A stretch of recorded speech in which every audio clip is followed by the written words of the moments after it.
तोऽस्मि प्रथमो हनुमान्नाम द्वितीयो भीम एव च पूर्णप्रज्ञस्तृतीयस्तु भगवत्कार्यसाधकः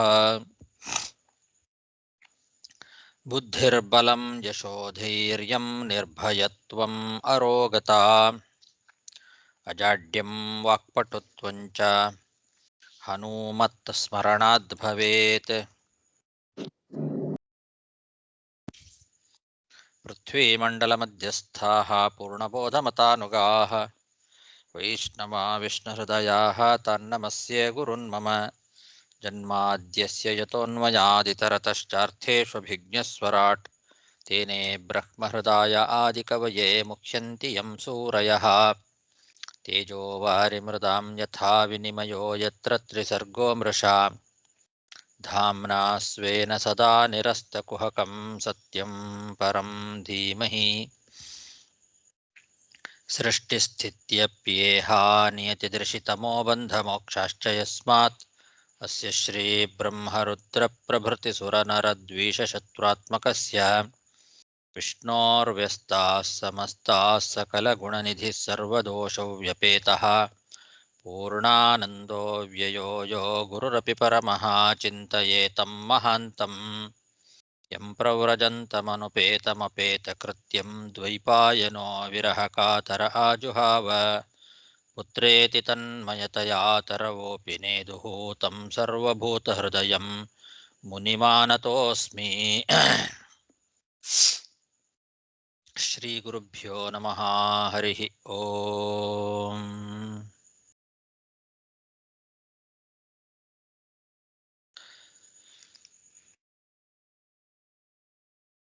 ಶ್ರೀಮದ್ಭಾಗವತದ ಸಪ್ತಮ ಸ್ಕಂಧದ 6ನೇ ಅಧ್ಯಾಯದಲ್ಲಿ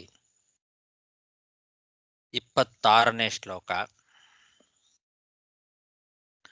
ಪರಾವರೇಷು ಭೂತೇಷು ಬ್ರಹ್ಮಾಂತಸ್ಥಾವರಾದಿಷು ಭೌತಿಕೇಷು ವಿಕಾರೇಷು ಭೂತೇಷು ಚ ಮಹತ್ಸು ಚ.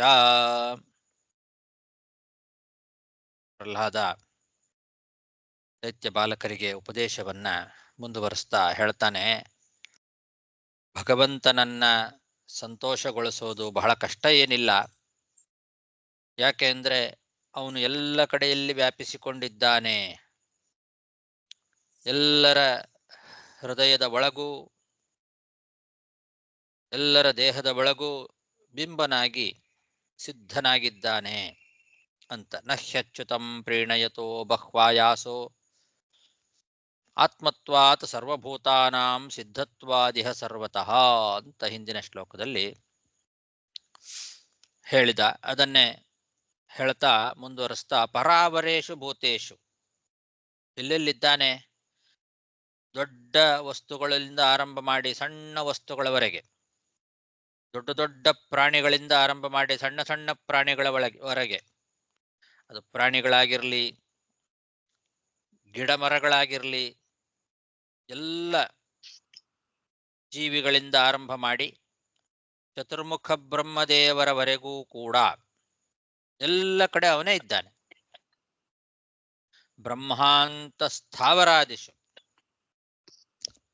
ಸ್ಥಾವರ ಜಂಗಮ ಮೊದಲಾದ ಪ್ರತಿಯೊಂದು ಪದಾರ್ಥಗಳಲ್ಲಿಯೂ ಕೂಡ, ಪಂಚಭೂತಗಳಲ್ಲಿಯೂ ಮಹತ್ತತ್ವ ಮೊದಲಾದವುಗಳಲ್ಲಿಯೂ ಕೂಡ ಆ ಭಗವಂತನೇ ಇದ್ದಾನೆ. ಭೌತಿಕೇಶು ವಿಕಾರೇಶು ಭೂತೇಶು ಚ ಮಹತ್ಸು ಚ. ಗುಣೇಶು ಗುಣಸಾಮ್ಯೇ ಚ ಗುಣವ್ಯತಿಕರೇ ತಥಾ ಏಕ ಏವ ಪರೋ ಹ್ಯಾತ್ಮ ಭಗವಾನ್ ಈಶ್ವರೋ ವ್ಯಯಃ. ಗುಣೇಶು ಅಂದರೆ ಸತ್ವ ರಜಸ್ಸು ತಮಸ್ಸು ಮೊದಲಾದ ಗುಣಗಳಲ್ಲಿ,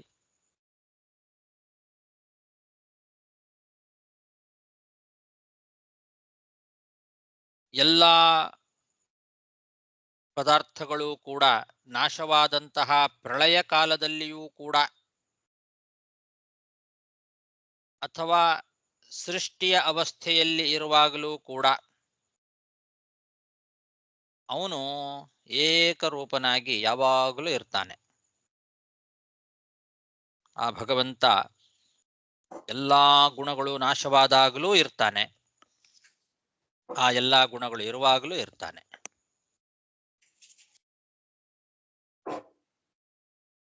ಗುಣೇಶು ಅಂದ್ರೆ ಎಲ್ಲಾ ಸತ್ವಾದಿ ರಾಶಿಗಳು, ಗುಣ ಸತ್ವಗುಣ ಮೊದಲಾದ ಸತ್ವ ರಜಸ್ಸು ತಮಸ್ಸು ಮೊದಲಾದ ಗುಣಗಳೆಲ್ಲವೂ ಕೂಡ ಏನಿದ್ದಾವೆ ಆ ಎಲ್ಲ ಗುಣಗಳಲ್ಲಿ ಇದ್ದಾನೆ. ಗುಣಸಾಮ್ಯೆ ಅಂತನ್ನೋದಕ್ಕೆ ಪ್ರಳಯ ಕಾಲ ಅಂತ ಅರ್ಥ ಮಾಡಿದ್ದಾರೆ. ಗುಣಸಾಮ್ಯೆ ಅಂದ್ರೆ ಪ್ರಳಯ ಕಾಲದಲ್ಲಿ ಗುಣವ್ಯತಿಕರೆ, ಗುಣವೈಷಮ್ಯೆ ಇದರ ಸೃಷ್ಟ್ಯವಸ್ಥೆಯಲ್ಲಿಯೂ ಮತ್ತು ಪ್ರಳಯ ಕಾಲದಲ್ಲಿಯೂ ಕೂಡ ಗುಣಸಾಮ್ಯೆ ಗುಣವ್ಯತಿಕರೆ, ಗುಣಗಳು ನಾಶವಾದಾಗ ಪ್ರಳಯ ಕಾಲದಲ್ಲಿ ಮತ್ತು ಗುಣವ್ಯತಿಕರೆ ಅವುಗಳ ವ್ಯಾಪಾರ ನಡೀತಾ ಇರುವಾಗ ಸೃಷ್ಟ್ಯವಸ್ಥೆ, ಈ ಎರಡೂ ಅವಸ್ಥೆಗಳಲ್ಲಿಯೂ ಕೂಡ ಅವ್ಯಯನಾದ ಪರನಾದ ಆತ್ಮ ಭಗವಾನ್ ಈಶ್ವರ ಅಸ್ತಿ. ಅವನು ಮಾತ್ರ ಅವ್ಯಯ, ನಾಶ ಇಲ್ಲ. ಅವನು ಸರ್ವೇಶ್ವರ, ಎಲ್ಲರಿಗೂ ಒಡೆಯ. ಅಂತಹ ಪರಮಾತ್ಮ ಅವನೊಬ್ಬನೇ ಇರ್ತಾನೆ. ಆದ್ದರಿಂದ ಅವನನ್ನ ಉಪಾಸನೆ ಮಾಡೋದು ಹೆಚ್ಚು ಕಷ್ಟ ಸಾಧ್ಯ ಏನಲ್ಲ. ಬಹಳ ಕಷ್ಟ ಅಂತ ತಿಳ್ಕೊಳ್ಬೇಡ್ರಿ. ಆ ಭಗವಂತನನ್ನ ಉಪಾಸನೆ ಮಾಡೋದು ಎಲ್ಲ ಕಡೆಯಲ್ಲಿಯೂ ಕೂಡ ಆ ಭಗವಂತ ಇದ್ದಾನೆ. ಗುಣೇಶು ಗುಣಸಾಮ್ಯೇ ಚ ಗುಣವ್ಯತಿಕರೇ ತಥಾ ಏಕ ಏವ ಪರೋ ಹ್ಯಾತ್ಮ ಭಗವಾನ್ ಈಶ್ವರೋ ವ್ಯಯಃ. ಗುಣ ವ್ಯತಿಕರ ಅಂದ್ರೆ ಏನ್ ಹೇಳಿರ್ತಾರೆ? ಗುಣವ್ಯತಿಕರ ಅನ್ನೋದಕ್ಕೆ ಸೃಷ್ಟ್ಯವಸ್ಥೆ ಅಂತ ಅರ್ಥ ಮಾಡಿದ್ದಾರೆ. ಸೃಷ್ಟ್ಯವಸ್ಥೆಯಲ್ಲಿ ಗುಣವೈಷಮ್ಯ, ವೈಷಮ್ಯನ ಏನು ವಿಲಕ್ಷಣವಾದ ಇದು ಏನು? ಅದೇ ಆ ಗುಣಗಳು ವಿಷಮಾವಸ್ಥೆಯಲ್ಲಿ ಇರುವಾಗ ತಮ್ಮ ತಮ್ಮ ಕೆಲಸಗಳನ್ನು ಮಾಡುವ ಒಂದು ಪರಿಸ್ಥಿತಿ ಬಂದಾಗ ಅಂದ್ರೆ ಸೃಷ್ಟಿಯ ಕಾಲದ ಅಂತ ಅರ್ಥ. ಈ ನಾವು ನೋಡಿರಲ್ಲ ಮಗ ತತ್ವ ಈ ರೇಷೋಲಿ ಮಾಡ್ತಾರೆ, ಅಹಂಕಾರ ತತ್ವ ಈಗ ಮಾಡ್ತಾರೆ, ಒಂದು ರೇಷೋ ನೋಡಿರಲ್ಲ. ಆಯಾಯ ಗುಣಗಳು ತಮ್ಮ ತಮ್ಮ ಕೆಲಸಗಳನ್ನ ನಡೆಸ್ತಾ ಇರುವಾಗ ಸೃಷ್ಟಿಕಾಲ ಅಂತ ಅಭಿಪ್ರಾಯ. ಓಕೆ.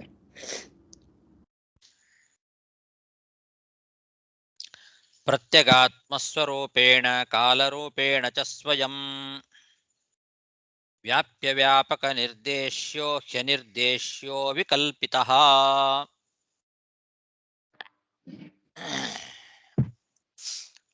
ಆ ಭಗವಂತನನ್ನ ಪೂರ್ಣವಾಗಿ ವರ್ಣನೆ ಮಾಡಲಿಕ್ಕೆ ಸಾಧ್ಯವೇ ಇಲ್ಲ. ಆದರೆ ಅಂತರ್ಯಾಮಿಯ ರೂಪದಿಂದ ಎಲ್ಲರ ಹೃದಯದ ಒಳಗೆ ಸಣ್ಣ ಪ್ರದೇಶದಲ್ಲಿ ಕೂಡ ಇದ್ದಾನೆ. ಕಾಲರೂಪದಿಂದ ತಾನೇ ಸರ್ವವ್ಯಾಪಕನಾಗಿ ಎಲ್ಲಾ ಕಡೆಯಲ್ಲೂ ಇದ್ದಾನೆ. ಈ ರೀತಿ ವರ್ಣನೆ ಮಾಡಬಹುದು. ಅದನ್ನ ನಾವು ಪ್ರತಿಯೊಂದನ್ನು ಕೂಡ ಪ್ರತ್ಯೇಕವಾಗಿ ಹೇಳಲಿಕ್ಕೆ ಸಾಧ್ಯ ಇಲ್ಲ, ಪೂರ್ತಿಯಾಗಿ ವರ್ಣನೆ ಮಾಡ್ಲಿಕ್ಕೆ ಸಾಧ್ಯ ಇಲ್ಲ. ಆದ್ರೆ ಇಷ್ಟು ಮಾತ್ರ ಹೇಳಬಹುದು. ಹೇಗೆ ಅಂತರ್ಯಾಮಿ ರೂಪದಿಂದ ಎಲ್ಲರ ಹೃದಯದ ಒಳಗೆ ಸಣ್ಣ ಪ್ರದೇಶದಲ್ಲಿಯೂ ಕೂಡ ಜೀವ ಎಷ್ಟು ಪರಿಮಾಣದಲ್ಲಿ ತುಂಬಾ ಚಿಕ್ಕವನು, ಅವನ ಹೃದಯದ ಗುಹೆಯ ಒಳಗೆ ಅಷ್ಟು ಸಣ್ಣ ಪ್ರದೇಶದ ಒಳಗೂ ಇದ್ದಾನೆ. ಹಾಗೆ ಕಾಲರೂಪದಿಂದ ಇಡೀ ಆಕಾಶವನ್ನ ವ್ಯಾಪಿಸಿಕೊಂಡು ಸರ್ವವ್ಯಾಪಕನಾಗಿಯೂ ಇದ್ದಾನೆ ಅಂತ ಈ ರೀತಿ ವರ್ಣನೆ ಮಾಡಬಹುದು. ಈ ವ್ಯಾಪಕತ್ವ ವ್ಯಾಪ್ಯತ್ವ ಇದೆರಡು ಒಬ್ಬನಲ್ಲೇ ಅಚಿಂತ್ಯ ಶಕ್ತಿಯಿಂದ ಕೂಡುತ್ತದೆ. ಅದಕ್ಕೆ ವಿಕಲ್ಪಿತ ಅಂದಿದ್ದು.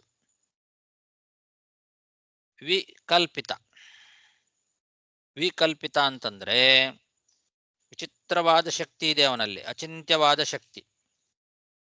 ಬೇರೆ ಯಾರಲ್ಲಿಯೂ ಕೂಡ ಹೀಗೆ ವಿರುದ್ಧವಾದ ಧರ್ಮಗಳು ಒಬ್ಬನಲ್ಲೇ ಬರಲಿಕ್ಕೆ ಸಾಧ್ಯ ಇಲ್ಲ. ವ್ಯಾಪಕ ವ್ಯಾಪ್ಯತ್ವ ಎರಡೂ ಒಬ್ಬನಲ್ಲೇ ಅದು ಅಚಿಂತ್ಯ ಶಕ್ತಿಯಿಂದ ಕೂಡುತ್ತದೆ. ಅದು ಏಕಕಾಲದಲ್ಲಿ ನಾನಾ ರೂಪಗಳಿಂದ ಎಲ್ಲ ಕಡೆಯಲ್ಲಿ ವ್ಯಾಪಿಸಿಕೊಂಡಿರೋದು ಅನ್ನೋದೇನಿದೆ ಅಲ್ಲ, ಇದು ಅಚಿಂತ್ಯವಾದ ಶಕ್ತಿಯಿಂದ ಮಾತ್ರ ಸಾಧ್ಯ ಅಂತ ಆ ಭಗವಂತನ ವಿಚಿತ್ರವಾದ ಅಚಿಂತ್ಯವಾದ ಶಕ್ತಿಯನ್ನ ಇಲ್ಲಿ ದೈತ್ಯ ಬಾಲಕರಿಗೆ ಪ್ರಹ್ಲಾದ ಉಪದೇಶ ಮಾಡ್ತಾ ಇದ್ದಾನೆ. ಪ್ರತ್ಯಗಾತ್ಮ ಸ್ವರೂಪೇಣ ಅಂತ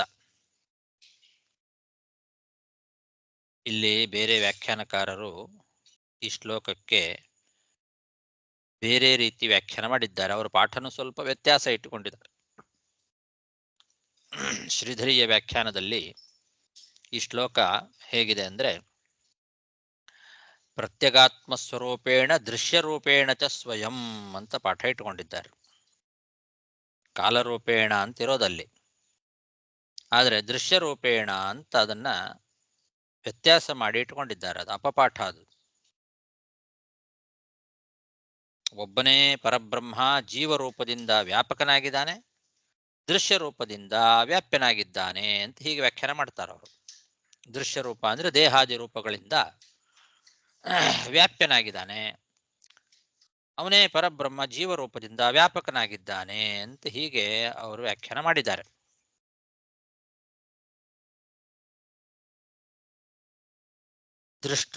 ದ್ರಷ್ಟೃವೂ ಭೋಕ್ತೃವೂ ಆದಂತಹ ಜೀವ ಅಂತ ಅದಕ್ಕೆ ವಿಶೇಷಣವನ್ನು ಕೂಡ ಕೊಡ್ತದೆ ಆ ಶ್ರೀಧರಿಯ ವ್ಯಾಖ್ಯಾನ.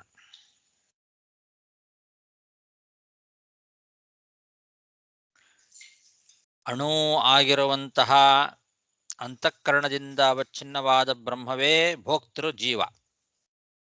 ಇದು ಅಣು, ಅದು ವ್ಯಾಪಕ ಅಲ್ಲ.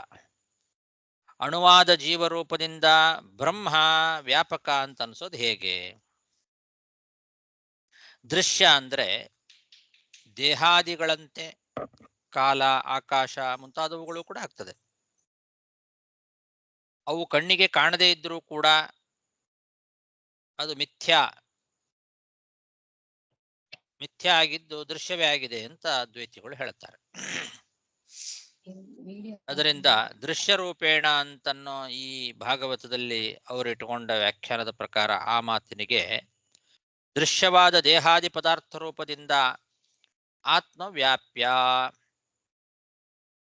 ಅನ್ನೋದು, ಕಾಲ ಆಕಾಶಾದಿ ರೂಪದಿಂದ ಆತ್ಮವ್ಯಾಪಕ ಅಂತನ್ನೋದು.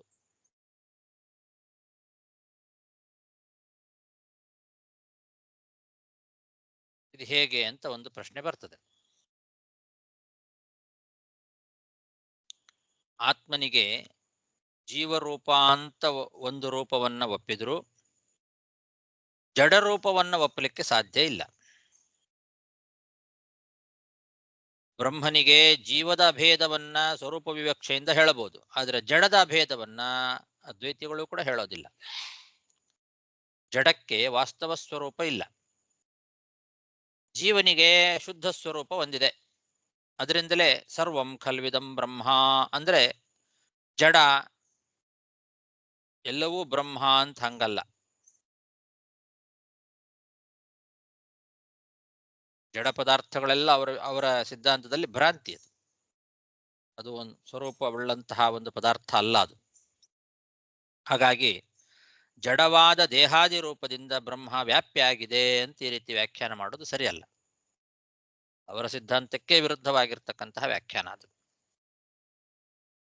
ಇನ್ನು ಜಡರೂಪ ಅಂದ್ರೆ ಜಡಾವಚ್ಛಿನ್ನ ರೂಪ, ಅದೇ ಅಲ್ಲ. ಜಡದ ಒಳಗೆ ಇರುವ ಜಡಾವಚ್ಛಿನ್ನವಾದ ರೂಪ ಅಂತ ಇಟ್ಟುಕೊಂಡ್ರೂ ಕೂಡ ಅವಿದ್ಯೆಯೂ ಕೂಡ ಜಡ. ಅವಿದ್ಯಾವಚ್ಛಿನ್ನವಾದ ರೂಪ ಅದು ವ್ಯಾಪ್ಯ ಅಲ್ಲ, ಅದು ವ್ಯಾಪಕ ಆಗಿದೆ. ಯಾಕೆಂದ್ರೆ ಅವಚ್ಛೇದಕವಾದ ಅವಿದ್ಯೆ ಅನ್ನೋದು ವ್ಯಾಪಕ ಅಂತ ಒಪ್ತಾರೆ. ಹಾಗಾಗಿ ಅವಿದ್ಯಾವಚ್ಛಿನ್ನವಾದ ರೂಪವೂ ಕೂಡ ವ್ಯಾಪಕ ಆಗಿರಬೇಕು.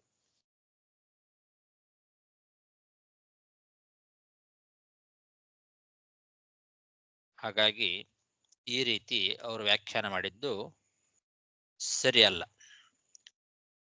ವೀರರಾಘವ ಅನ್ನೋ ವ್ಯಾಖ್ಯಾನದಲ್ಲಿ ಪ್ರತ್ಯಗಾತ್ಮ ಅಂತಂದ್ರೆ ಜೀವ, ಅವನು ಪರಮಾತ್ಮನಿಗೆ ಸ್ವರೂಪ ಅಂದ್ರೆ ಶರೀರ ಅಂತ ಅವ್ರು ಹೇಳ್ತಾರೆ. ಜೀವ ಅನ್ನೋ ಶರೀರದ ಒಳಗಿರುವ ಪರಮಾತ್ಮ ವ್ಯಾಪ್ಯ. ಯಾಕೆ ಅಂದ್ರೆ ಜೀವ ಅಣುವಾಗಿದ್ದು ವ್ಯಾಪ್ಯನಾಗಿದ್ದಾನೆ. ದೃಶ್ಯರೂಪೇಣ ಅಂದ್ರು ದೃಶ್ಯವಾದ ಜಡ ಪ್ರಪಂಚ ಪರಮಾತ್ಮನ ಶರೀರ. ಆ ಶರೀರದ ಒಳಗೆ ಇರುವಂತಹ ಪರಮಾತ್ಮ ವ್ಯಾಪಕ. ಯಾಕೆ ಅಂದ್ರೆ ಕಾಲ ಆಕಾಶಾದಿ ರೂಪವಾದ ದೃಶ್ಯ ಪದಾರ್ಥ ವ್ಯಾಪಕ ಆಗಿದೆ ಅಂತ ಈ ರೀತಿ ವೀರರಾಘವ ವ್ಯಾಖ್ಯಾನದಲ್ಲಿ ಹೇಳಿದ್ದಾರೆ. ಈ ವ್ಯಾಖ್ಯಾನದಲ್ಲಿ ದೃಶ್ಯ ಅಂದ್ರೆ ದೃಶ್ಯವಾದ ದೇಹಾದಿ ಪದಾರ್ಥಗಳಲ್ಲ, ಅದೃಶ್ಯವಾದ ಕಾಲ ಆಕಾಶಗಳು ಅಂತ ಅರ್ಥ. ಇದಂತೂ ಸ್ಪಷ್ಟವಾಗಿ ಗೊತ್ತಾಗ್ತದೆ, ಇದು ಅಸ್ವರಸ ಅಂತ.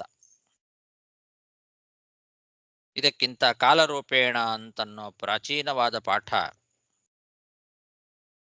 ಅದೇ ಅವರಿಗೆ ಹೆಚ್ಚು ಅನುಕೂಲ ಆಗಿತ್ತು.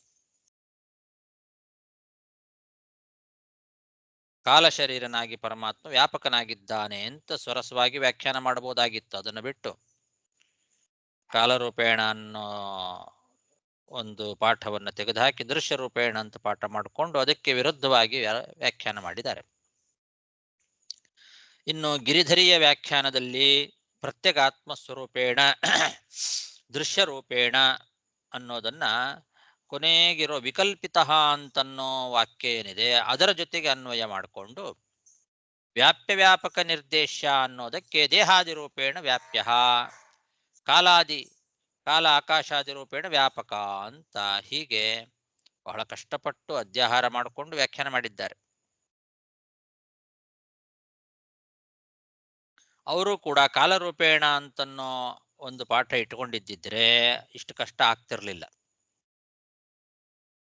ಹಾಗಾಗಿ ನಿಜವಾದ ಪಾಠ ಕಾಲರೂಪೇಣ ಅಂತ, ಪ್ರತ್ಯಗಾತ್ಮ ಸ್ವರೂಪೇಣ ಕಾಲರೂಪೇಣ ಚ ಸ್ವಯಂ ಅಂತನೇ ಪಾಠ. ಇದಕ್ಕೆ ಆಚಾರ್ಯರು ನಮಗೆ ತಾತ್ಪರ್ಯವನ್ನ ಕೊಡ್ತಾ ಇದ್ದಾರೆ. ಬ್ರಹ್ಮತರ್ಕದ ಒಂದು ವಾಕ್ಯವನ್ನ ಉದಾಹರಿಸ್ತಾ ಇದ್ದಾರೆ. ಅಂತರ್ಯಾಮಿ ಪ್ರತ್ಯಗಾತ್ಮ ವ್ಯಾಪ್ತಃ ಕಾಲೋ ಹರಿಸ್ಮೃತಃ ಇತಿ ಚ. ಬ್ರಹ್ಮತರ್ಕದ ವಾಕ್ಯ ಹೀಗೆ ಹೇಳ್ತಾ ಇದೆ. ಅಂತರ್ಯಾಮಿ ಪ್ರತ್ಯಗಾತ್ಮ ವ್ಯಾಪ್ತಃ ಕಾಲೋ ಹರಿಸ್ಮೃತಃ. ಜೀವರ ಒಳಗೆ ಅಂತರ್ಯಾಮಿಯಾಗಿರುವಂತಹ ವಿಷ್ಣು ರೂಪಕ್ಕೆ ಪ್ರತ್ಯಗಾತ್ಮ ಅಂತ ಹೆಸರು, ಸರ್ವವ್ಯಾಪ್ತವಾದ ವಿಷ್ಣು ರೂಪಕ್ಕೆ ಕಾಲ ಅಂತ ಹೆಸರು. ಈ ವಿಷಯದಲ್ಲಿ ಸ್ಮೃತಿಗಳು ಪ್ರಮಾಣವಾಗಿದ್ದಾವೆ ಅಂತ ಬ್ರಹ್ಮತರ್ಕ ಹೇಳ್ತಾ ಇದೆ. ಆದ್ರಿಂದ ವಿಷ್ಣು ಅಂತರ್ಯಾಮಿ ರೂಪದಿಂದ ವ್ಯಾಪ್ಯ, ಕಾಲರೂಪದಿಂದ ವ್ಯಾಪಕ ಅಂತ ಇದು ಭಾಗವತ ಹೇಳ್ತಾ ಇರೋದು ಹೊರತು ವಿಷ್ಣು ಪ್ರತ್ಯೇಕಾತ್ಮ ಅಂತ ಅನ್ನಿಸ್ಕೊಂಡಿರ್ತಕ್ಕಂತಹ ಜೀವನಿಗಿಂತ ಅಭಿನ್ನ ಅಂತ ಅಭೇದವನ್ನ ಹೇಳ್ತಾ ಇರೋದಲ್ಲ ಇಲ್ಲಿ. ಹಾಗೆ ಜಡವಾದ ಕಾಲದಿಂದಲೂ ಅಭಿನ್ನ ಅಂತ ಹೇಳ್ತಾ ಇರೋದಲ್ಲ. ಇದು ಬ್ರಹ್ಮತರ್ಕ ವಾಕ್ಯದಿಂದ ನಮಗೆ ಸ್ಪಷ್ಟವಾಗಿ ಗೊತ್ತಾಗ್ತದೆ.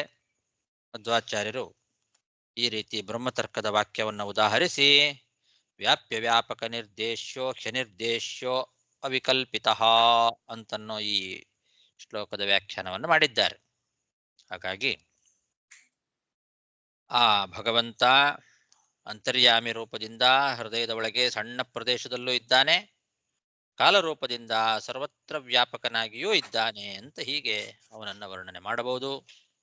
ಈ ವ್ಯಾಪ್ಯ ವ್ಯಾಪಕತ್ವ ಅಂತನ್ನೋದು ಒಬ್ಬನಲ್ಲೇ ಹೇಗೆ ಕೂಡ್ತದೆ ಅಂದ್ರೆ ಅವಿಕಲ್ಪಿತ. ಅವನಲ್ಲಿ ವಿಚಿತ್ರವಾದ ಒಂದು ಶಕ್ತಿ ಇದೆ, ಅಚಿಂತ್ಯ ಶಕ್ತಿ. ಆ ಅಚಿಂತ್ಯ ಶಕ್ತಿಯಿಂದ ಇದನ್ನ ಕೂಡಿಸಬಹುದು. ಪ್ರತ್ಯಗಾತ್ಮ ಸ್ವರೂಪೇಣ ಕಾಲರೂಪೇಣ ಚ ಸ್ವಯಂ ವ್ಯಾಪ್ಯ ವ್ಯಾಪಕ ನಿರ್ದೇಶ್ಯೋ ಕ್ಷನಿರ್ದೇಶ್ಯೋ ವಿಕಲ್ಪಿತ. ಆಚಾರ್ಯ, ಈ ವ್ಯಾಪಕನ ಅರ್ಥ ಆಯ್ತು. ವ್ಯಾಪ್ಯ ಎಂಬ ನಾವೇನ್ ಹೇಳ್ತಾ ಇರ್ತೀವಿ, ವ್ಯಾಪ್ಯಕ ಸಣ್ಣ ರೂಪ ಅಂತ ಅರ್ಥ. ಅಣು ಅದು ಒಂದು ಅಂತರ್ಯಾಮಿ ಪ್ರತ್ಯೇಕ ಅಂತರ್ಯಾಮಿ, ಹೌದು, ಜೀವಾಂತರ್ಯಾಮಿಯಾದ ಸಣ್ಣ ರೂಪ, ಅಣುರೂಪನಾಗಿದ್ದಾನೆ, ಸಣ್ಣ ಪ್ರದೇಶದಲ್ಲೂ ಇದ್ದಾನೆ. ಅಂತರ್ಯಾಮಿ ಪ್ರತ್ಯಗಾತ್ಮ ಎಲ್ಲವೂ ಒಂದೇ ಪರ್ಯಾಯ ಪದವಾಗ. ಪ್ರತ್ಯೇಗಾತ್ಮ ಅಂದ್ರೆ ಒಳಗೆ, ಜೀವನ ಒಳಗೆ ಅಂತರ್ಯಾಮಿಯಾಗಿರೋದು. ಓಕೆ, ಆಯ್ತು. ಕೇವಲಾನುಭವಾನಂದ ಸ್ವರೂಪ ಪರಮೇಶ್ವರ ಮಾಯಯಾಂತರ್ಹಿತೈಶ್ವರ್ಯ ಈಡ್ಯತೆ ಗುಣಸರ್ಗಯ. ಆ ಪರಮಾತ್ಮ ಶುದ್ಧ ಜ್ಞಾನಾನಂದ ಸ್ವರೂಪ. ಆದರೆ ಜೀವರಿಗೆ ಆವರಣಗಳಾಗಿರುವಂತಹ ಗುಣತ್ರಯಗಳಿಗೆ ಕಾರಣವಾಗಿರ್ತಕ್ಕಂತಹ ಪ್ರಕೃತಿಯೇ ಜೀವನಿಗೆ ಪರಮಾತ್ಮ ಸ್ವರೂಪ ಕಾಣದೇ ಇರುವಂತೆ ಅಜ್ಞಾನದಿಂದ ಆ ಜೀವನನ್ನ ಆಚ್ಛಾದಿಸಿಕೊಂಡಿದೆ. ಅವನು ಜ್ಞಾನಾನಂದ ಸ್ವರೂಪ, ಆದರೆ ಅದು ನಮಗೆ ಕಾಣಿಸೋದಿಲ್ಲ. ಆ ಪರಮಾತ್ಮನ ಸ್ವರೂಪ ಜೀವನಿಗೆ, ಆ ಜ್ಞಾನಾನಂದ ಸ್ವರೂಪ ಕಾಣಿಸೋದಿಲ್ಲ. ಯಾಕೆ? ಅದು ಆವರಣವಾಗಿ ಪ್ರಕೃತಿ, ಜೀವಾವರಣಭೂತವಾದ ಪ್ರಕೃತಿ, ಗುಣಸೃಷ್ಟಿ ಕಾರಣವಾದಂತಹ ಪ್ರಕೃತಿ ಏನಿದೆ, ಮಾಯೆಯ ಅಂತರ್ಹಿತ, ಅದು ಮುಚ್ಚಿಕೊಂಡಿದೆ, ಆವರಣವಾಗಿದೆ, ಆಚ್ಛಾದಿಸಿಕೊಂಡು ಬಿಟ್ಟಿದೆ, ಮುಚ್ಚಿಕೊಂಡು ಬಿಟ್ಟಿದೆ. ಆದ್ರಿಂದ ಆ ಸ್ವರೂಪ ಜೀವನಿಗೆ ಕಾಣಿಸೋದಿಲ್ಲ ಅಂತ ಹೀಗೆ ಶಾಸ್ತ್ರಗಳಲ್ಲಿ ಹೇಳಿದ್ದಾರೆ. ಇಲ್ಲೂ ಕೂಡ ಪ್ರಕೃತ್ಯ ತಮಸಾ ಆವೃತತ್ವಾತ್ ಹರೇರೈಶ್ವರ್ಯಂ ನ ಜ್ಞಾಯತೆ ಅಂತ ಆಚಾರ್ಯ ತಾತ್ಪರ್ಯ ಬರೆದಿದ್ದಾರೆ. ಪ್ರಕೃತ್ಯ ಮಾಯೆಯ ಅಂತರ್ಹಿತೈಶ್ವರ್ಯ ಈಡ್ಯತೆ ಗುಣಸರ್ಗಯ ಅಂತ ಭಾಗವತ ಇದೆ. ಅದಕ್ಕೆ ವ್ಯಾಖ್ಯಾನ ಮಾಡ್ತಾ ಮಧ್ವಾಚಾರ್ಯರು ಪ್ರಕೃತ್ಯ ತಮಸಾ ಆವೃತತ್ವಾತ್, ಪ್ರಕೃತಿ ಜೀವನನ್ನ ಅಜ್ಞಾನಾವರಣದಲ್ಲಿ ಇಟ್ಟಿರೋದ್ರಿಂದ ಹರೇರೈಶ್ವರ್ಯಂ ನ ಜ್ಞಾಯತೆ, ಭಗವಂತನಿಗೆ ಆ ಹರಿಯ ಐಶ್ವರ್ಯದ ದರ್ಶನ ಆಗೋದಿಲ್ಲ ಅಂತ ಹೀಗೆ ಅದರ ಅರ್ಥವನ್ನ ಚೆನ್ನಾಗಿ ಬಿಡಿಸಿ ತೋರಿಸಿಕೊಟ್ಟಿದ್ದಾರೆ ಮಧ್ವಾಚಾರ್ಯರು. ಯಾಕೆಂದ್ರೆ ಅವಿದ್ಯೆಯ ಮಾಯೆಯ ಅಂತರ್ಹಿತೈಶ್ವರ್ಯ ಅಂತ ಮಾಯಾ ಅನ್ನೋ ಶಬ್ದ ಇದೆ, ಅವರಿಗಷ್ಟೇ ಸಾಕು ಅದ್ವೈತಿಗಳಿಗೆ. ಅವ್ರೇನ್ ಮಾಡಿದ್ದಾರೆ? ಮಾಯೆಯಿಂದ ಅಂದ್ರೆ ಜಡವಾದ ಅವಿದ್ಯೆಯಿಂದ ಆಚ್ಛಾದಿತ ಆಗಿರೋದ್ರಿಂದ ಪ್ರಕಾಶಿಸೋದಿಲ್ಲ ಅಂತ ವ್ಯಾಖ್ಯಾನ ಮಾಡಿದ್ದಾರೆ.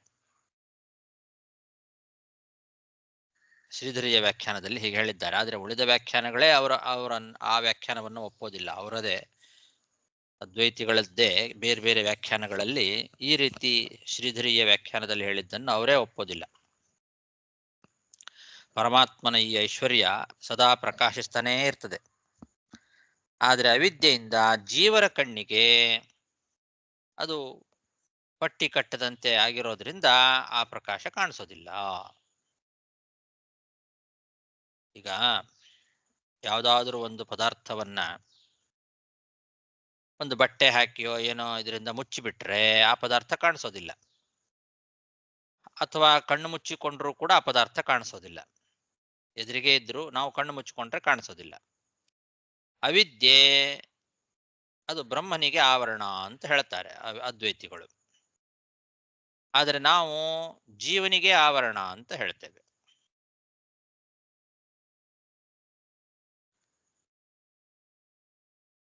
ಭಾಗವತದಲ್ಲಿ ಮಾಯೆಯ ಅಂತಿದೆ. ಮಾಯೆಯ ಅಂತರ್ಹಿತೈಶ್ವರ್ಯ ಈಡ್ಯತೆ ಅಂತ.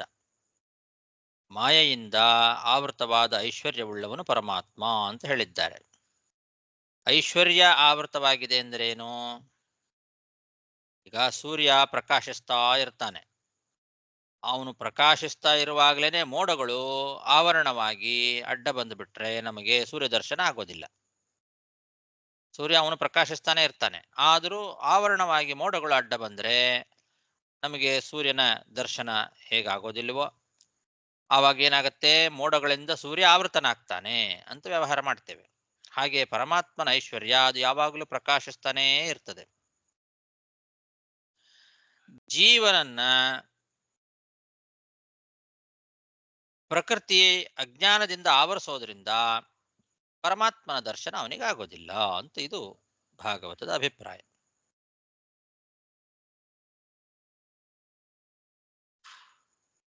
ಇದನ್ನೇ ಪ್ರಕೃತ್ಯ ತಮಸಾ ಆವೃತತ್ವಾತ್ ಹರೇರೈಶ್ವರ್ಯಂ ನ ಜ್ಞಾಯತೆ ಅಂತ ಆಚಾರ್ಯ ತಾತ್ಪರ್ಯದಲ್ಲಿ ಈ ವಿಷಯವನ್ನು ತಿಳಿಸಿಕೊಟ್ಟಿದ್ದಾರೆ.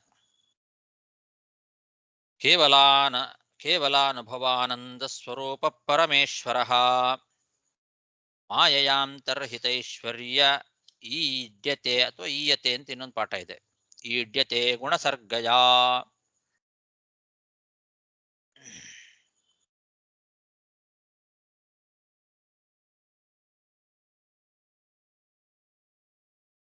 ವಿಜಯಧ್ವಜ ತೀರ್ಥರು ಅದಕ್ಕೆ ತಮಸಾ ಗೂಢಮಗ್ರೆ ಅಂತ ವೇದವನ್ನು ಕೂಡ ಉದಾಹರಣೆ ಮಾಡ್ತಾರೆ.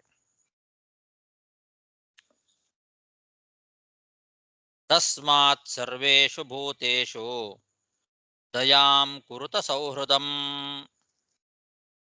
ಭಾವಮಾಸುರ ಮುನ್ಮುಚ್ಯ ತಯಾ ತುಷ್ಯತ್ಯಧೋಕ್ಷಜಃ. ಪ್ರಹ್ಲಾದ ದೈತ್ಯ ಬಾಲಕರಿಗೆಲ್ಲ ಹೇಳ್ತಾ ಇದ್ದಾನೆ, ಹಾಗಾಗಿ ನೀವೇನ್ ಮಾಡಬೇಕು ಅಂದ್ರೆ,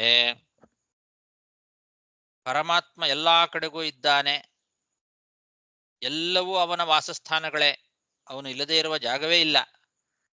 ಹಾಗಾಗಿ ಅವನ ವಾಸಸ್ಥಾನವಾಗಿರುವ ಎಲ್ಲಾ ವಸ್ತುಗಳ ಮೇಲೂ ಕೂಡ, ಎಲ್ಲರ ಮೇಲೂ ಕೂಡ, ಎಲ್ಲಾ ಪ್ರಾಣಿಗಳ ಮೇಲೂ ಕೂಡ ನೀವು ದಯೆಯನ್ನ ತೋರಿಸ್ಬೇಕು, ಎಲ್ಲರ ಮೇಲೂ ಪ್ರೀತಿಯನ್ನ ಮಾಡ್ರಿ.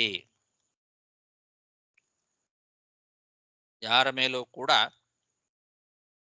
ನೀವು ದೌರ್ಜನ್ಯವನ್ನು ಮಾಡಬಾರದು.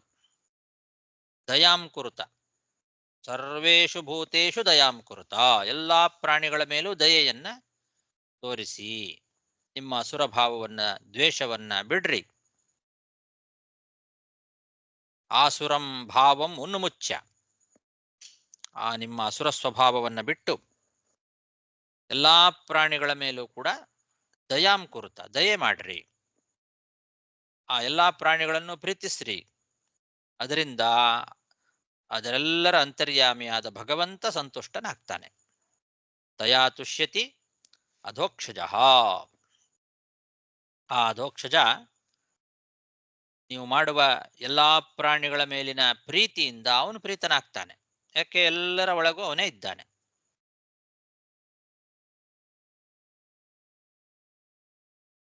ವಿಷ್ಣೋರ್ಗೃಹತ್ವಾತ್ ಭೂತೇಷು ದಯಾ ಕಾರ್ಯ ವಿಜಾನತ ಅಂತ ಇತಿ ಚ ಅಂತ ಬ್ರಹ್ಮತರ್ಕದ ವಾಕ್ಯ ಇದು. ಇದನ್ನು ಪುನಃ ಮಧ್ವಾಚಾರ್ಯ ಇಲ್ಲಿ ಉದಾಹರಿಸ್ತಾ ಇದ್ದಾರೆ. ಎಲ್ಲಾ ಪ್ರಾಣಿಗಳು ಕೂಡ ವಿಷ್ಣುವಿನ ಆವಾಸ ಸ್ಥಾನ. ಹಾಗಾಗಿ ಅದನ್ನ ತಿಳ್ಕೊಂಡು ಎಲ್ಲಾ ಪ್ರಾಣಿಗಳಲ್ಲಿಯೂ ಕೂಡ ದಯೆ ತೋರಿಸ್ಬೇಕು. ಎಲ್ಲಾ ಪ್ರಾಣಿಗಳು ವಿಷ್ಣುವಿನ ವಾಸಸ್ಥಾನ ಅಂತ ತಿಳ್ಕೊಳ್ಬೇಕು. ತಸ್ಮಾತ್ ಸರ್ವೇಷು ಭೂತೇಷು ದಯಾಂ ಕುರುತ ಅಂತ. ತಸ್ಮಾತ್ ಅಂದ್ರೆ ಎಲ್ಲ ಕಡೆಯಲ್ಲೂ ಭಗವಂತ ಇರೋದ್ರಿಂದ, ಈ ಕಾರಣದಿಂದಲೇನೆ ಅಂತ. ಇದುವರೆಗೂ ಎಲ್ಲಾ ಕಡೆಯಲ್ಲೂ ಭಗವಂತ ಇದ್ದಾನೆ ಅಂತ ಹೇಳಿದರು. ಇದೇ ಕಾರಣದಿಂದಲೇನೆ ಎಲ್ಲಾ ಪ್ರಾಣಿಗಳ ಮೇಲೂ ದಯ ತೋರಿಸ್ರಿ ಅಂತ ಹೀಗೆ ಭಾಗವತ ಹೇಳ್ತಾ ಇದ್ರು. ಒಂದೇ ಸಲಿಗೆ ತಸ್ಮಾತ್ ಸರ್ವೇಷು ಭೂತೇಷು ಅಂದ್ಕೊಳ್ಳೇನೆ ತಸ್ಮಾತ್ ಅಂದ್ರೆ ಯಸ್ಮಾತ್ ಅಂತ ಪ್ರಶ್ನೆ ಬರ್ತದೆ. ಇಲ್ಲಿ ಯಾವ ಕಾರಣ ಅಂತ ಸ್ಪಷ್ಟವಾಗಿ ಗೊತ್ತಾಗೋದಿಲ್ಲ. ತಸ್ಮಾತ್ ಅಂತಿದೆ, ಆ ಕಾರಣದಿಂದ ಅಂತ ಅರ್ಥ. ಅದಕ್ಕೆ ಯಾವ ಕಾರಣದಿಂದ ಅನ್ನೋದು ಸ್ಪಷ್ಟವಾಗಿ ಗೊತ್ತಾಗೋದಿಲ್ಲ. ಭಗವಂತ ಭಕ್ತಿಗೆ ಮಾತ್ರ ಲಭ್ಯ. ಆ ಭಕ್ತಿ ಅಂತನ್ನೋದು ಭೂತದಯ ಇದ್ರೆ ಮಾತ್ರ ಸ್ಥಿರವಾಗ್ತದೆ. ಆದ್ರಿಂದ ಭೂತದಯೆಯನ್ನ ಮಾಡ್ರಿ ಅಂತ ಈ ರೀತಿ ಉಪದೇಶ ಮಾಡ್ತಾ ಇದ್ದಾನೆ ಅಂತ ವಿಶ್ವನಾಥ ವ್ಯಾಖ್ಯಾನದಲ್ಲಿ ಹೇಳಿದ್ದಾರೆ. ಆದರೆ ಭೂತದಯಿಂದ ಭಗವದ್ಭಕ್ತಿ ಸ್ಥಿರ ಆಗೋದು ಹೇಗೆ? ಅದು ಸ್ಪಷ್ಟ ಆಗೋದಿಲ್ಲ. ಹಾಗಾಗಿ ತಸ್ಮಾತ್ ಅಂತ ಆ ಶಬ್ದದಿಂದ ಹೇಳಬೇಕಾಗಿದ್ರೆ ಹಿಂದೆ ಅದು ಪ್ರಸ್ತುತ ಆಗಿರ್ಬೇಕು. ತಸ್ಮಾತ್ ಅನ್ನೋ ಶಬ್ದದಿಂದ ಹಿಂದೆ ಯಾವುದು ಪ್ರಸ್ತುತ ಆಗಿದೆಯೋ ಅದನ್ನೇ ತಗೊಳ್ಳೋದು. ಆದ್ರಿಂದ ಹಿಂದೆ ಏನು ಹೇಳಿದ್ದಾರೆ, ಎಲ್ಲಾ ಕಡೆಯಲ್ಲೂ ಭಗವಂತ ಇದ್ದಾನೆ, ಎಲ್ಲಾ ಪ್ರಾಣಿಗಳಲ್ಲಿಯೂ ಕೂಡ ಭಗವಂತ ಇದ್ದಾನೆ ಅನ್ನೋದನ್ನು ಹಿಂದೆ ಪ್ರಸ್ತುತ ಆಗಿದೆ. ಅದನ್ನೇ ಇಟ್ಟುಕೊಳ್ಬೇಕಿಲ್ಲಿ. ಎಲ್ಲಾ ಪ್ರಾಣಿಗಳು ಕೂಡ ಭಗವಂತನ ವಾಸಸ್ಥಾನ ಆಗಿರೋದ್ರಿಂದ ಎಲ್ಲ ಪ್ರಾಣಿಗಳಲ್ಲಿ ದಯೆ ತೋರಿಸ್ಬೇಕು, ಆವಾಗ ಪರಮಾತ್ಮನಿಗೆ ಸಂತೋಷ ಆಗ್ತದೆ ಅಂತ ಹೀಗೆ ಈ ಶ್ಲೋಕದ ಅಭಿಪ್ರಾಯ. ಯಾಕೆ ಹಿಂದಿನ ಶ್ಲೋಕದಲ್ಲಿ ಎಲ್ಲಾ ಪ್ರಾಣಿಗಳು ಪರಮಾತ್ಮನ ವಾಸಸ್ಥಾನ ಅನ್ನೋದೇ ಪ್ರಸ್ತುತ ಆಗಿದೆ. ಹಿಂದೆ 4-5 ಶ್ಲೋಕಗಳಲ್ಲಿ ಈ ವಿಷಯವನ್ನೇ ವಿಸ್ತಾರವಾಗಿ ವರ್ಣನೆ ಮಾಡಿದ್ದಾರೆ, ಪರಮಾತ್ಮನ ವಾಸಸ್ಥಾನ ಎಲ್ಲವೂ ಕೂಡ ಅನ್ನೋದನ್ನ. ಆದ್ರಿಂದ ಅದೇ ಪ್ರಸ್ತುತ ಆಗಿದೆ. ಆ ಕಾರಣದಿಂದ ಇಲ್ಲಿ ತಸ್ಮಾತ್ ಅನ್ನೋದಕ್ಕೆ ಅದೇ ಅಭಿಪ್ರಾಯ ಇಟ್ಕೊಳ್ಬೇಕು ಅಂತ ಇದನ್ನೇ ಬ್ರಹ್ಮತರ್ಕದಲ್ಲಿ ಹೇಳ್ತಾ ಇದ್ದಾರೆ. ವಿಷ್ಣೋರ್ಗೃಹತ್ವಾತ್ ಭೂತೇಶು ದಯಾ ಕಾರ್ಯ ವಿಜಾನತ ಇತಿ ಚ ಅಂತ.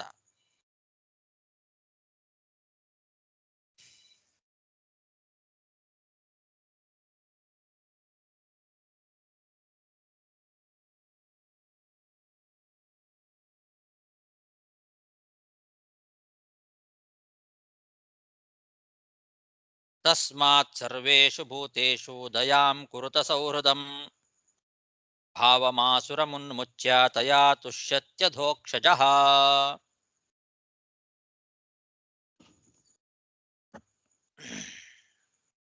ಸಾಕು, ಅಲ್ಲಿಗೆ 30 ಶ್ಲೋಕ ಆಯ್ತು. ಶ್ರೀಕೃಷ್ಣಾರ್ಪಣಮಸ್ತು. ಆಚಾರ್ಯ, ನಾನೇ ಒಂದು ಪ್ರಶ್ನೆ ಆಚಾರ್ಯ, ಈ ವ್ಯಾಪಕ ರೂಪ ಬಂದು ತಕೊಂಡ್ರೆ ವಾಯುದೇವರಿ ಇದೆ, ಲಕ್ಷ್ಮೀ ದೇವಿ ಇದೆ, ರೈಟ್? ಆ ಥರ ಹೌದು. ಸೊ ಅಲ್ಲಿ ಬಂದು ಇಲ್ಲಿ ದೇವರನ್ನ ಮುಟ್ಟು ಹೇಳೋದೇನೋ ಅದು ಒಂದು ವಿಶೇಷ ಏನಾಗಲ್ಲಿ? ಅವರಿಗೆಲ್ಲ ಭಗವಂತನ ಅನುಗ್ರಹದಿಂದ ಬಂದದ್ದು. ಸ್ವತಂತ್ರವಾಗಿ ವ್ಯಾಪ್ಯವ್ಯಾಪಕತ್ವ ಅಂತ ಅನ್ನೋದು ಭಗವಂತನಲ್ಲಿ ಇದೆ. ಸ್ವಾತಂತ್ರ್ಯ ಒಂದು ಗುಣನಿಟ್ಟು ಇಲ್ಲಿ ಸ್ಪೆಷಲ್.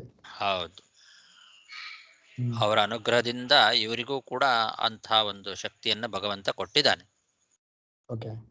ಆದರೆ ಭಗವಂತನಷ್ಟು ವ್ಯಾಪಕತ್ವ ಇವರಿಗೂ ಇಲ್ಲ. ಒಂದು ಲಿಮಿಟ್ ಇದೆ, ಅವರಿಗಿಲ್ಲ.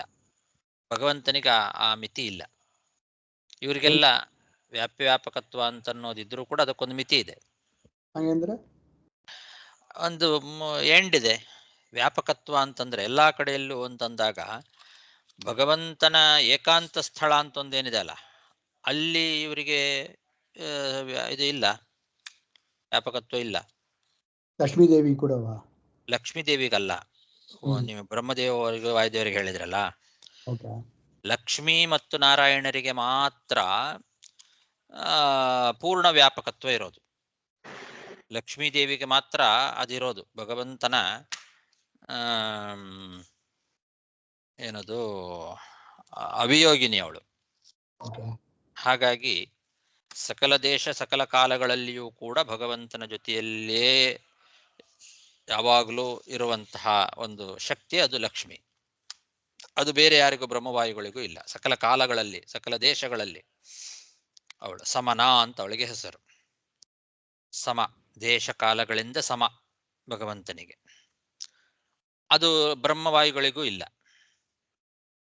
ಹಾಗಾಗಿ ಬ್ರಹ್ಮಾಂಡಕ್ಕೆ ಹೊರಗೂ ಬಂದು ಯಾರಿದ್ದಾರೆ ನಮ್ಮ ವಾಯುದೇವರು, ಬ್ರಹ್ಮದೇವರಲ್ಲಿ ಸೃಷ್ಟಿ ಆಗ್ತಾರೆ. ಆ ಹೊರಗ ಬ್ರಹ್ಮಾಂಡಕ್ಕೆ ಹೊರಗ ಕೂಡ ಒಂದು ಸಲ ದೂರ ಮುಟ್ಟುತ್ತಾ ವಾಯುದೇವರಿಗೆ ಮತ್ತು ಬ್ರಹ್ಮದೇವರಿಗೆ ವ್ಯಾಪಕ ಉಂಟಾಗ, ವ್ಯಾಪ್ತ ಉಂಟಾಗ. ಬ್ರಹ್ಮಾಂಡದ ಹೊರಗೂ ಒಳಗೂ ಇದ್ದಾರೆ. ಆದ್ರೆ ಏಕಾಂತ ಸ್ಥಳ ಅಂತ ಒಂದಿದೆ ವೈಕುಂಠದಲ್ಲಿ. ಭಗವಂತನ ಏಕಾಂತ ಸ್ಥಳದಲ್ಲಿ ಅಲ್ಲಿ ಲಕ್ಷ್ಮಿಗೆ ಮಾತ್ರ ಅವಕಾಶ, ಅಲ್ಲಿ ಬ್ರಹ್ಮವಾಯುಗಳು ಇರೋದಿಲ್ಲ. ಅದು ಎಲ್ಲಿ ಬರ್ತಾ ಆಚಾರ ಪ್ರಮಾಣ ಏಕಾಂತ ಸ್ಥಳ ವೈಕುಂಠ? ನಾವು ವಿಷ್ಣು ರಹಸ್ಯದಲ್ಲಿ ನೋಡಿದಾಗ ಅದು ಬಂದ மாதிரி ನಂಗೆ ತಿಳಿಲ್ಲ. ವೈಕುಂಠದಲ್ಲಿ ಮೂರು ದುರ್ಗಾದೇವಿ ರೂಪ ಕೂಡ ಅಲ್ಲಿ ಇದೆ. ಅದು ತಮಸ್ಸು ಹಂಗೆ ಕೂಡ ನೋಡಿರಿ ನಾವು. ಆದ್ರೆ ಏಕಸ್ಥಳ ಎಂಬುದು ಎಲ್ಲಿ ಬರ್ತದೆ ನಿಮಗೆ ಆ ತರ ಒಂದು ಪ್ರಮಾಣ?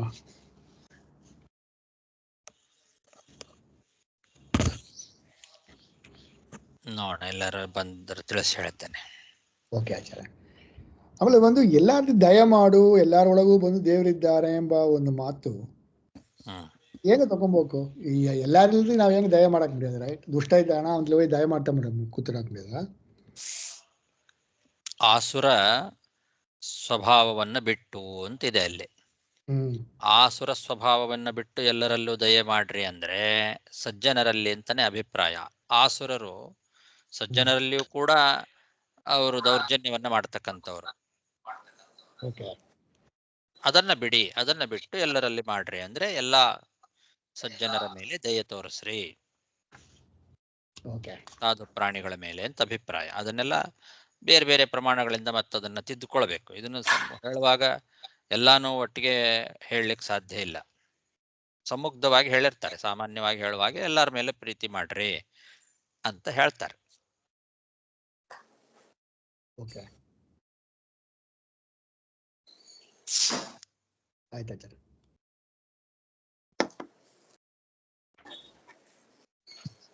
ನಮಸ್ಕಾರ. ಹರೇ ನಮಃ. ಹರೇ ನಮಃ. ನಮಸ್ಕಾರ. ನಮಸ್ಕಾರ ಗುರುಗಳೇ. ಹರೇ ನಮಃ. ಹರೇ ನಮಃ. ನಮಸ್ಕಾರ ಆಚಾರ್ಯ. ಹರೇ ನಮಃ. ಹರೇ ನಮಃ. ನಮಸ್ಕಾರ ಆಚಾರ್ಯ. ನಾರಾಯಣ.